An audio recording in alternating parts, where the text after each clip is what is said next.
Conselho de Ministros aprova o Orçamento de Estado para 2019, estimado em cerca de 71 milhões de contos. Falta de juízes nos tribunais de comarcas de Cabo Verde dificulta o trabalho, levando à morosidade da justiça. 20 mil contos em financiamento do programa Bolsa de Cultura para 2019. Theresa May não exclui extensão do período de transição após Brexit. Cerca de 6 milhões de pessoas retiradas após deslizamento de terra no Tibete. Fortes chuvas põem 18 províncias espanholas em alerta.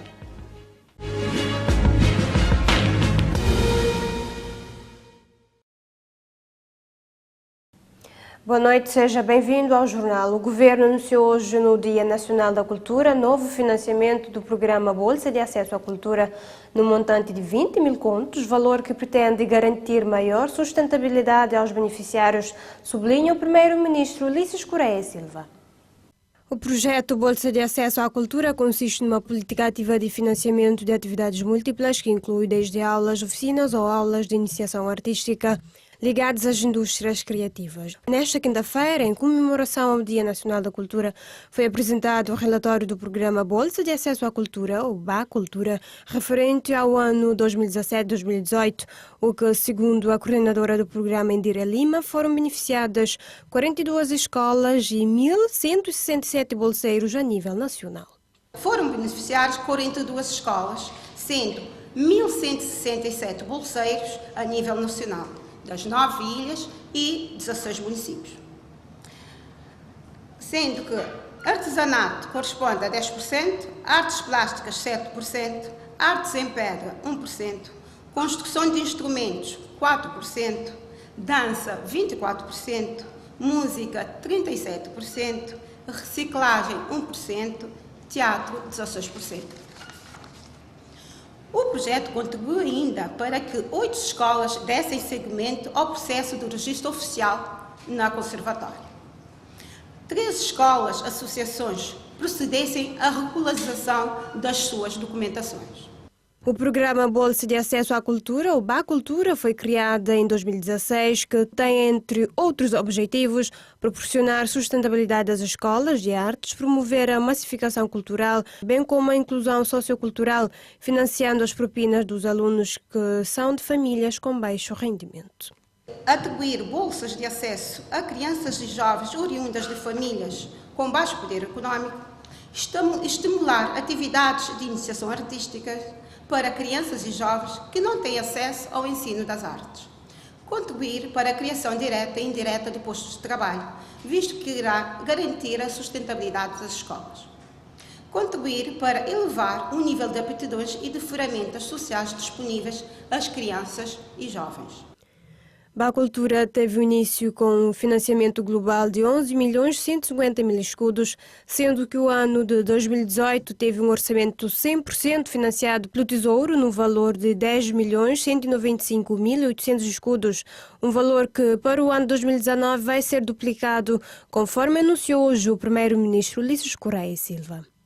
Hoje nós assinalamos o Dia Nacional da Cultura e é um bom dia também para promovermos e lançarmos ainda mais este grande projeto de Bolsa de Acesso à Cultura. Os méritos são evidentes. Eu venho aqui para anunciar que a partir do próximo ano nós vamos aumentar o financiamento para o programa Bolsa de Acesso à Cultura para 20 mil contos. Portanto, quase que, ou mais que duplicamos.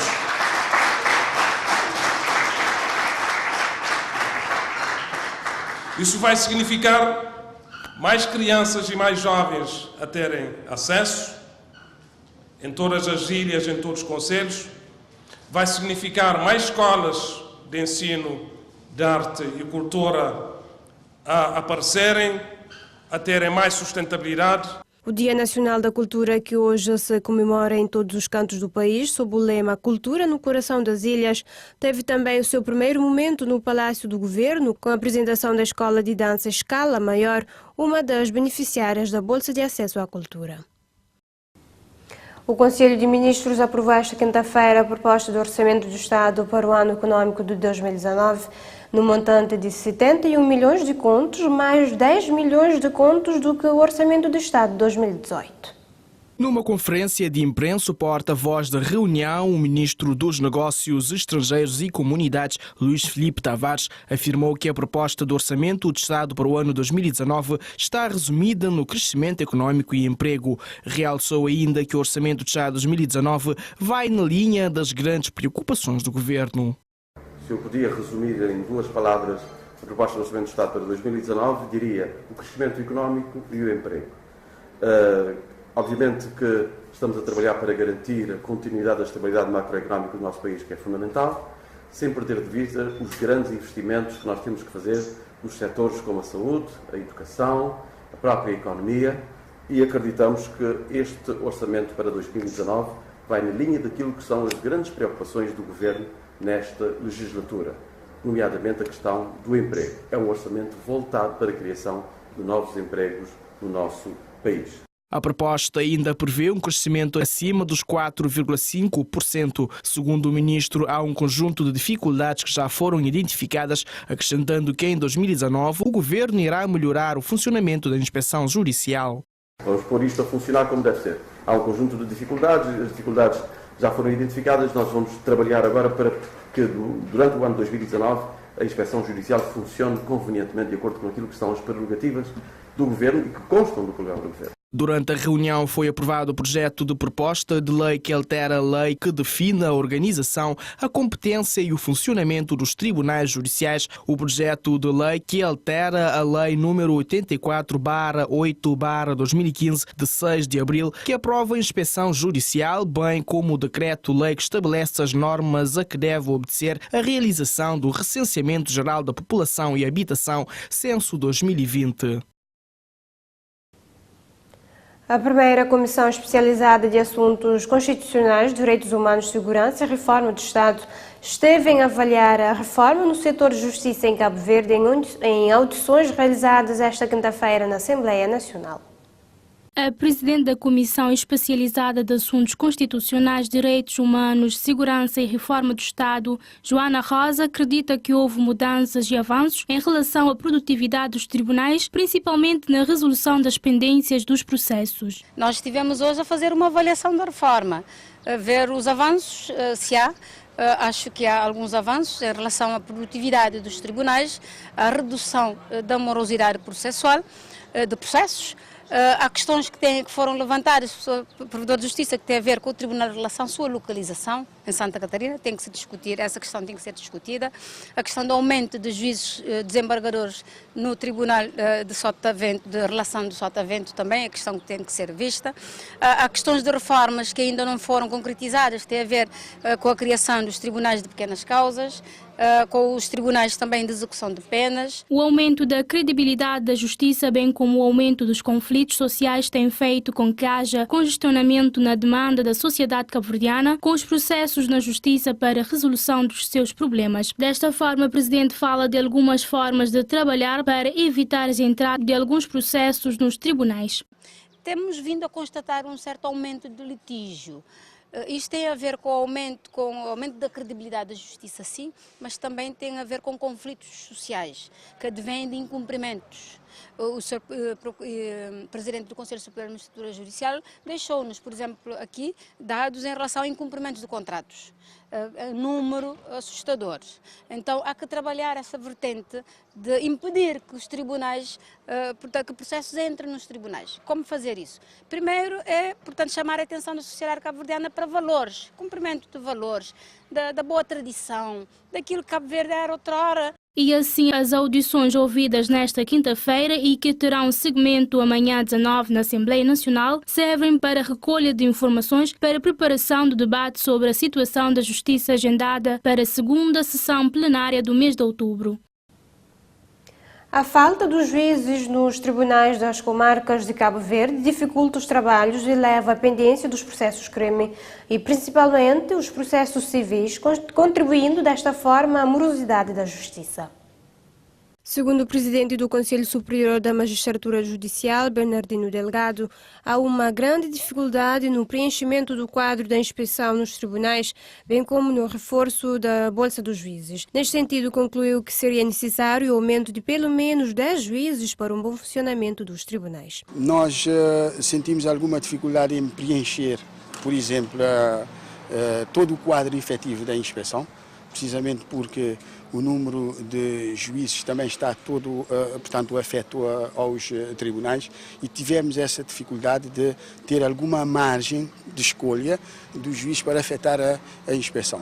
Mas também, portanto, queremos também aumentar o número de juízes e precisamente por causa disso nós concluímos já o processo de recrutamento de 10 juízes, precisamente para reforçar a inspeção, mas também para reforçar a Bolsa de Juízes. Como sabem, nós também perdemos. Quanto à Bolsa dos Juízes, o presidente frisa das vantagens da mesma, como alocar-lhes nos processos mais antigos, tendo como resultado o descongestionamento das pendências dos processos nos tribunais. Bem, reforçar a Bolsa de Juízes e o reforço da Bolsa de Juízes, qual seria a vantagem que nós iríamos ter? Era precisamente no ataque aos processos mais antigos, ou seja, alocar os juízes da Bolsa de Juízes também nos processos mais antigos, e isto iria depois permitir também reverter aquela representação social de índole negativista que ainda persiste em relação ao funcionamento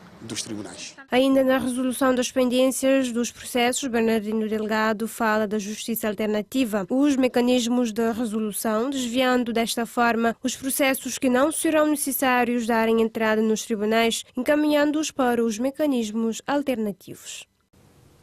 No âmbito da comemoração do Dia Nacional da Cultura, foi entregue esta quinta-feira, em Fonte Lima, Concelho de Santa Catarina, a Casa da Cerâmica denominada Olaria de Cima, que beneficiou de uma intervenção de requalificação. O ato simbólico foi presidido pelo Ministro da Cultura e das Indústrias Criativas, Abrão Vicente, em que assinala a requalificação e a entrega das duas rodas, e conta com a presença do Presidente da Câmara em exercício, Jacinto Horta, e a Vereadora da Cultura, Gênero, Comunicação e Imagem, Jacira Monteiro. O Instituto do Património Cultural e a Câmara Municipal de Santa Catarina estão apontando nas olheiras e têm em curso um projeto em parceria com a autarquia visando transformar a zona num ponto turístico e que desperte interesse não só dos moradores, mas também dos visitantes através da valorização da olaria tradicional típica da localidade. O referido projeto visa ainda o empoderamento das mulheres da localidade através desse saber tradicional, associando a criação de um espaço de memória que terá grande impacto na comunidade, tanto a nível cultural e social como econômico, realça o presidente em exercício Jacinto Horta. É de realçar que ainda no Concelho de Santa Catarina foram realizadas várias atividades em comemoração ao Dia Nacional da Cultura, direcionada às crianças de Assumada. A Edilidade porto-novense conseguiu junto do governo uma verba de 11 mil contos para a conclusão nos próximos tempos do Museu Nacional das Romarias, cujas obras estão suspensas já há alguns anos devido à falta de financiamentos. O presidente da Câmara Municipal do Porto Novo, Aníbal Fonseca, havia admitido dificuldades na mobilização do financiamento do projeto, mas assegurou que o Porto Novo vai receber nos próximos tempos o Museu Nacional das Romarias, que funcionará nas antigas instalações da fábrica de pozzolanas na cidade do Porto Novo, construídas nos anos 40, que estão a ser recuperadas. A Câmara do Porto Novo já fez constar no seu plano de investimentos para 2019 o término das obras, contando para isso com financiamento do Ministério da Cultura e Indústrias Criativas, que através do Instituto do Património Cultural tem estado a trabalhar com esta autarquia na criação e montagem desse espaço de preservação numa primeira fase das festas de São João e numa etapa posterior da Tabanca e outras festas de romarias. Além do Museu das Romarias, que deverá começar a funcionar até junho de 2019, esta autarquia tem encontrado dificuldades também na implementação de outros projetos culturais, dentre os quais a Escola Municipal de Música, o Centro de Artes e Ofícios e a sala de ensaios para os grupos culturais, conforme adianta o autarca. O Centro de Energias Renováveis e Manutenção Industrial e a Entidade Pública e Empresarial e a Direção Nacional de Energia realizaram nesta quinta-feira um seminário na Ilha de Boa Vista com o objetivo de divulgar o projeto Criação de um Mercado de Energia Solar Térmico e Desenvolvimento de Competências. O projeto da criação de um mercado de energia solar térmico e desenvolvimento de competências está enquadrada na política do governo para o setor energético, uma estratégia baseada no envolvimento crescente do setor.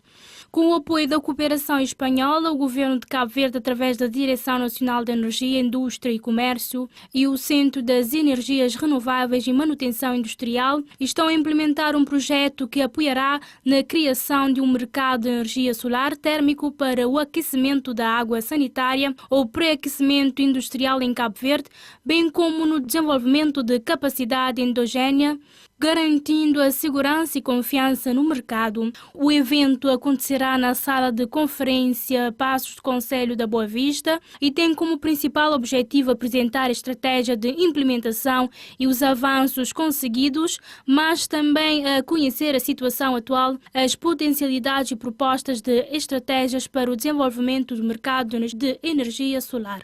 O seminário visa ainda informar ao seu público das propostas de quadro legal e regulamentar que se pretende para energias renováveis e engajar as empresas e principalmente o setor hoteleiro no processo de desenvolvimento do mercado da energia solar térmica. No evento participarão entidades e empresas do setor turístico e outros setores que possam necessitar de sistemas de água quente sanitária, profissionais do setor energético, de construção, técnicos da administração pública e local, investigadores e estudantes. As crianças do pré-escolar da localidade de Pequinho, zona periurbana da cidade de São Felipe, passam a dispor de espaço condigno a partir da segunda-feira 22, com a inauguração das obras de reabilitação do jardim infantil.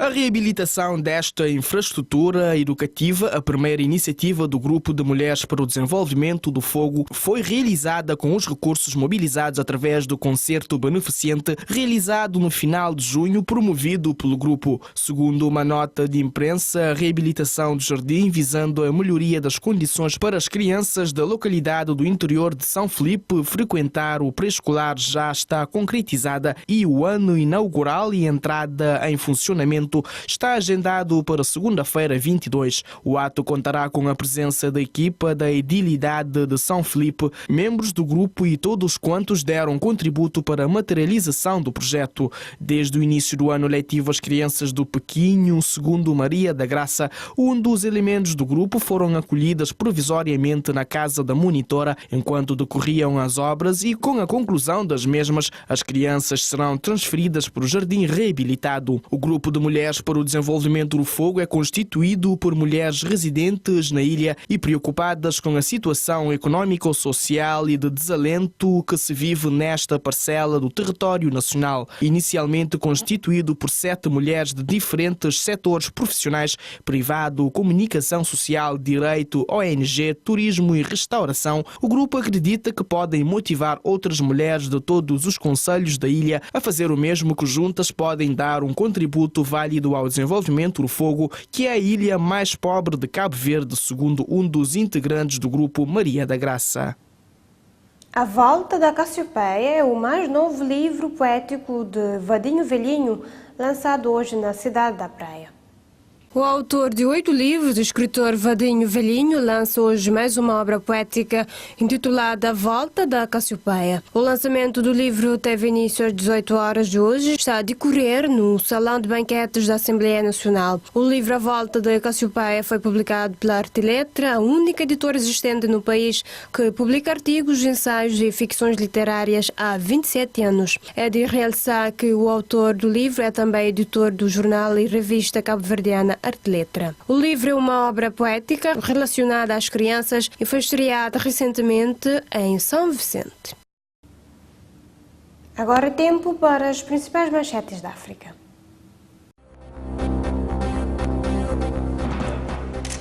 Congo, o comitê da OMS diz que o surto de ébola é muito preocupante para a região e poderá alargar-se a Uganda e Ruanda, apesar de ambos os países estarem bem preparados.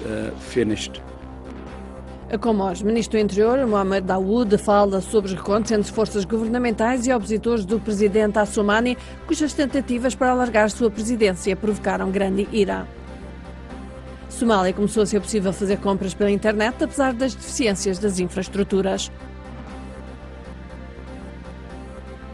Marrocos, um paleontólogo de 60 anos, passou quase 3 décadas na procura de fósseis raros em montanhas e no deserto do Saara. África do Sul. Artistas internacionais de grafite juntam forças com colegas sul-africanos para embelezar locais em Joanesburgo que se receiam esquecidos.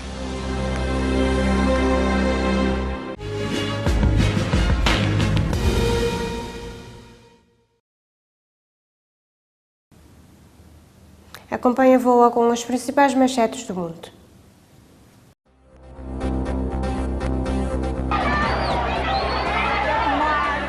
Equador, linchadas 3 pessoas erradamente acusadas de sequestro de crianças. Afeganistão, guarda-costas abrem fogo sobre quem deviam proteger, matando 3 responsáveis de Kandahar quando saíam do escritório do governador. 2 soldados americanos também ficaram feridos. Paquistão, os militares tentam encontrar 11 guardas iranianos raptados. Directors General Military Operations were in close contact through hotline. A Crimeia, ainda se desconhecem motivos dos atiradores que participaram em ataque ao Instituto Técnico da Crimeia, que deixou 19 pessoas mortas ou feridas. A Grã-Bretanha poderá ser alargado por mais um ano o período de transição do Brexit para permitir manutenção de regras europeias e evitar problemas fronteiriços entre o Reino Unido e a Irlanda.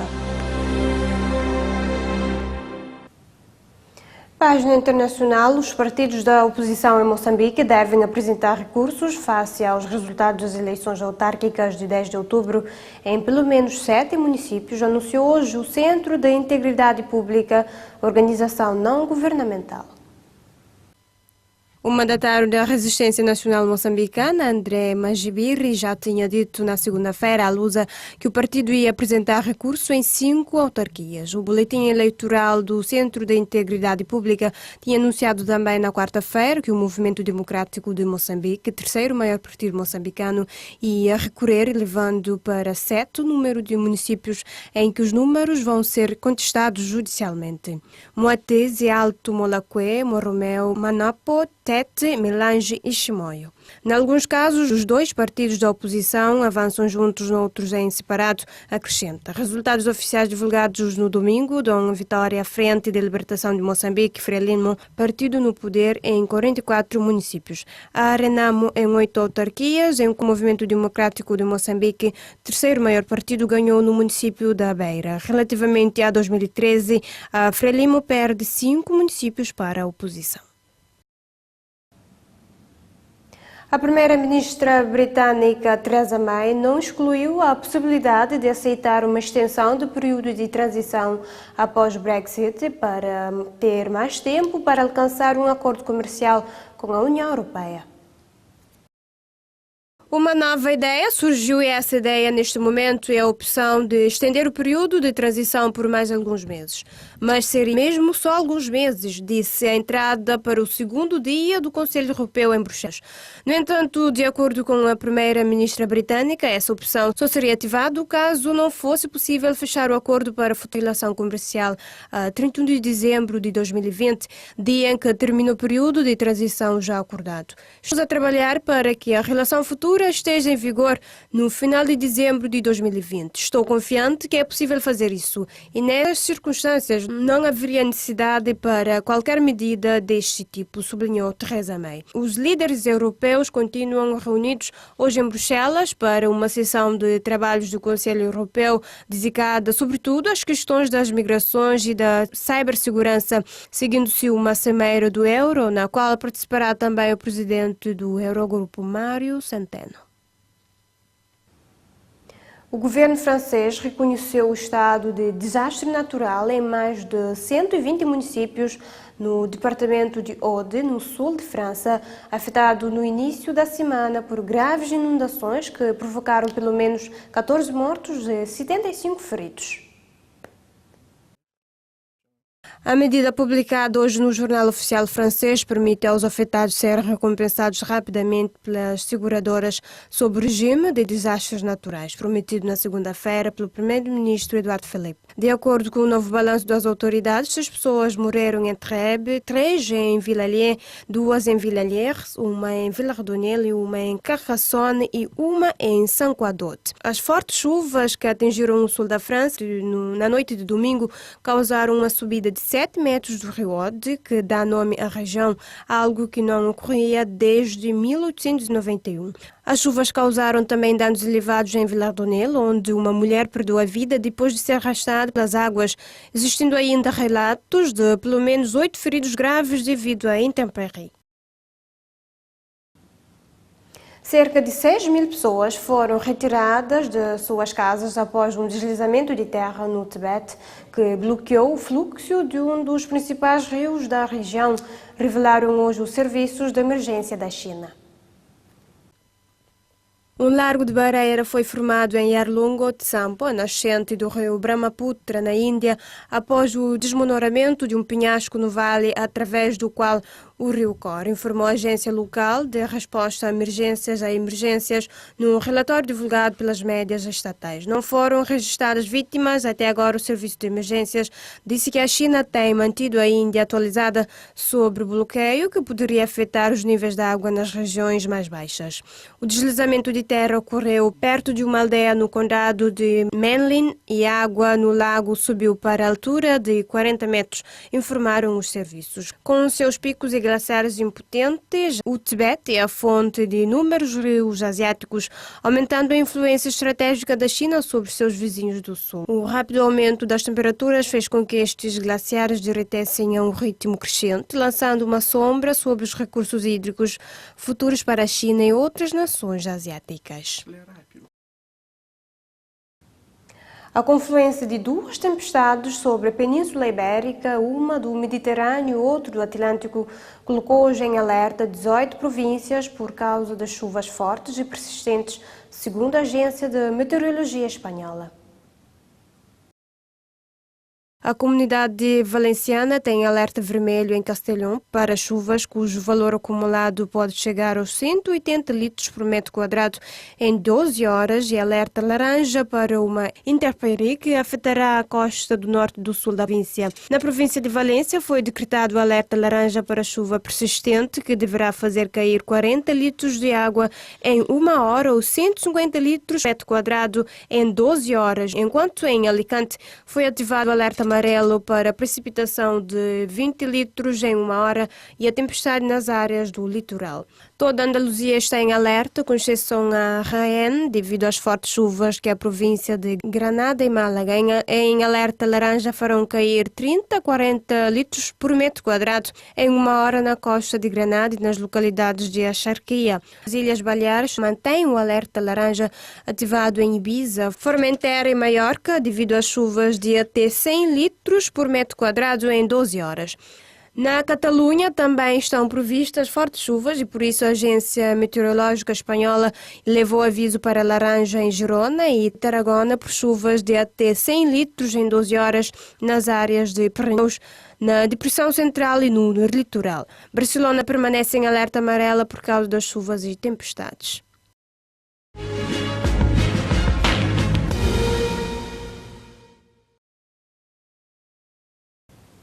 Vamos ao desporto. A imprensa espanhola avançou esta quinta-feira que o Barcelona estará para recomprar o passe do brasileiro Neymar no final da presente temporada junto do Paris Saint-Germain. Conforme escreve A Bola, o Barça terá apurado que Neymar tem um acordo com o PSG que, caso algum clube apresente 220 milhões de euros, o emblema parisiense terá de negociar o seu passe. Se nenhum clube tentar a sua contratação em 2019, então a partir de 2020 o avançado poderá sair por menos menos de 200 milhões de euros. Já o jornal espanhol Mundo Desportivo voltou a dar destaque a Neymar, um dia depois de dizer que o regresso do internacional ao Barcelona não é algo impossível. Na capa da edição desta quinta-feira, o jornal catalão informa que o craque brasileiro conta com as aprovações dos adeptos e da equipa para voltar a ser colega de equipa de Lionel Messi. Recorde-se, o contrato de Neymar com o Paris Saint-Germain não tem cláusula de rescisão.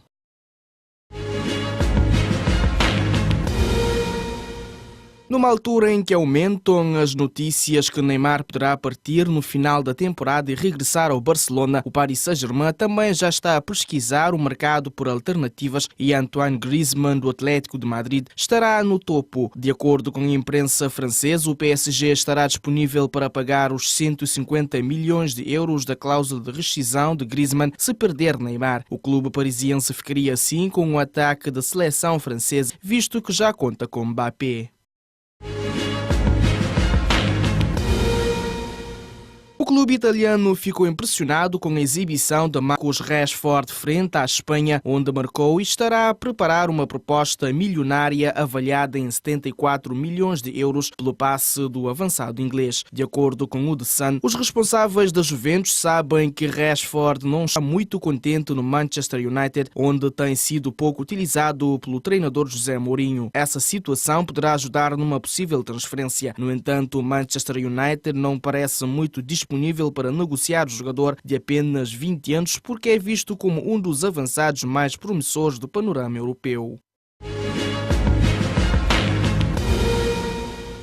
O Cruzeiro conquistou a Taça do Brasil pela sexta vez na história do clube durante a noite de quarta-feira ao derrotar o Corinthians na Arena de Itaquera por 2-1. O vídeo-árbitro foi decisivo na emotiva conquista da equipa de Mano Menezes. Como ganhou o primeiro jogo da final por 1-0, o clube mineiro conquistou o torneio pela segunda vez consecutiva, tornando-se no primeiro clube a atingir este feito. Robson inaugurou o marcador da Raposa aos 28 minutos e na segunda parte Jadson converteu uma grande penalidade e acabou por empatar o jogo. O Corinthians viu um golo a ser anulado a Pedrinho depois de o árbitro ter recorrido ao vídeo-árbitro. Já na reta final da partida, aos 88 minutos, Arrascaeta fez o golo decisivo para a vitória do clube mineiro. Com a conquista da Taça do Brasil, a equipa de Belo Horizonte assegurou um lugar na próxima edição da Taça Libertadores. Chegamos ao fim do nosso jornal, mas antes vamos recordar as principais manchetes que fizeram esta edição. O Conselho de Ministros aprova o Orçamento de Estado para 2019, estimado em cerca de 71 milhões de contos. Falta de juízes nos tribunais de comarcas de Cabo Verde dificulta o trabalho, levando à morosidade da justiça. 20 mil contos em financiamento do programa Bolsa de Cultura para 2019. Theresa May não exclui extensão do período de transição após Brexit. Cerca de 6 milhões de pessoas retiradas após deslizamento de terra no Tibete. Fortes chuvas põem 18 províncias espanholas em alerta. Tudo dito neste jornal de hoje. Boa noite, até amanhã.